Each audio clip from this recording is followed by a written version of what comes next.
Selamat datang kembali di sesi pendalaman kita. Pernah nggak sih Anda merasa kayak lagi menggiring seseorang ke satu kesimpulan gitu, tanpa mereka sadar sepenuhnya? Oh, sering itu terjadi. Sengaja atau nggak sengaja ya? Nah, hari ini kita mau bongkar nih sebuah strategi yang cukup kuat ya, gimana caranya mengendalikan pilihan buat orang lain, jadi apapun yang mereka pilih, hasilnya tuh sesuai mau kita. Benar, kita bakal lihat contoh sejarahnya juga dari sumber yang Anda bagikan itu. Sip, misi kita hari ini memahami inti dari dinamika kekuasaan yang kayak gini nih. Iya, ini bukan soal maksa secara kasar ya, tapi lebih ke arsitektur pilihan yang cerdas gitu. Gimana kita nyajiin opsi A sama B, padahal dua-duanya udah nguntungin kita.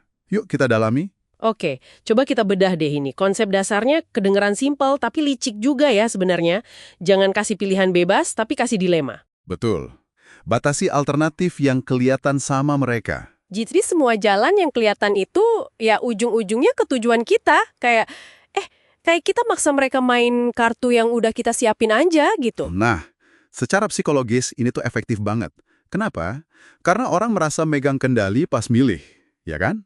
Walaupun pilihannya sendiri udah diatur. Jadi lebih halus ya dibanding perintah langsung. Jauh. Perintah langsung kan bisa bikin orang nolak atau ngelawan gitu. Oke. Contoh yang kuat banget nih dari sumber kita, Ivan the Terrible dari Rusia ya. Ah ya, Ivan Grozny. Waktu dia hadapin para bangsawan tingginya itu, para boyar, yang nantang dia di pertengahan abad ke-16, dia nggak langsung nyerang loh. Bener.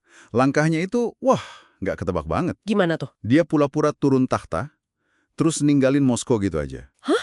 Serius? Itu kan bikin para boyar di posisi sulit banget ya. Tepat sekali. Nah, pilihannya jadi sempit banget buat mereka kan jadinya.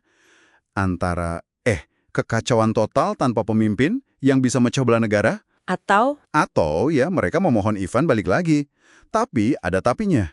Syaratnya Ivan bakal pegang kuasa yang jauh lebih gede, lebih absolut. Wah, dan mereka milih yang kedua ya?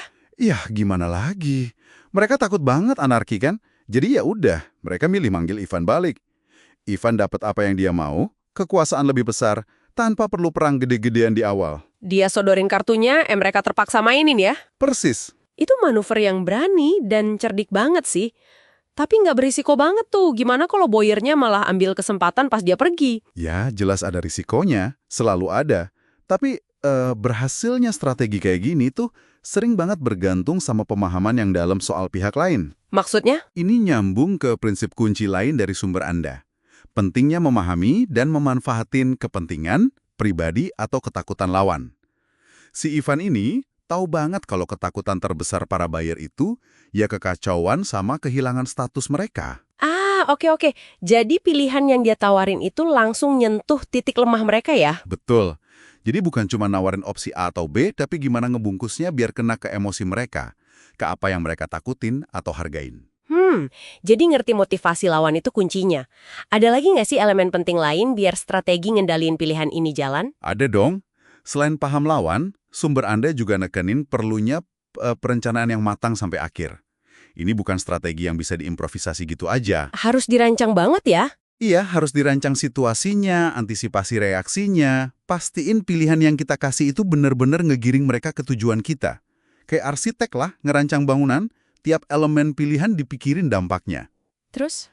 Ini juga seringnya didukung sama nggak terlalu banyak ngomong, atau buka semua kartu kita, jaga niat kita tersembunyi biar mereka nggak lihat alternatif lain di luar yang kita sajikan. Wah, menarik banget ya gimana semua elemen ini saling kait-mengkait.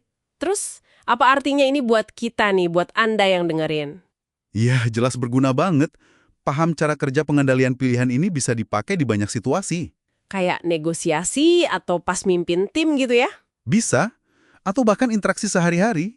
Ini bisa jadi cara buat ngebimbing hasil tanpa harus konfrontasi langsung. Kita ngebentuk keputusan secara halus saja.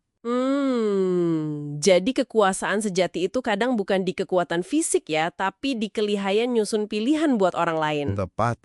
Bikin mereka ngerasa milih, padahal jalurnya udah kita arahin. Jadi intinya nih, kemampuan ngendaliin pilihan yang ada buat orang lain itu bentuk kekuasaan yang subtil tapi kuat ya. Bikin mereka main pakai kartu yang kita bagiin. Bener banget.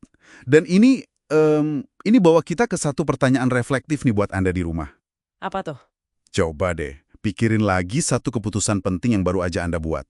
Pilihan-pilihan yang ada waktu itu beneran muncul alami gitu aja, atau jangan-jangan ada yang sengaja nyajiin itu ke Anda. Menarik. Nah, terus ke depannya, gimana caranya Anda bisa lebih waspada kalau ada orang yang mungkin lagi nyoba ngendaliin pilihan Anda pakai cara ini? Sesuatu buat direnungin lebih lanjut ya.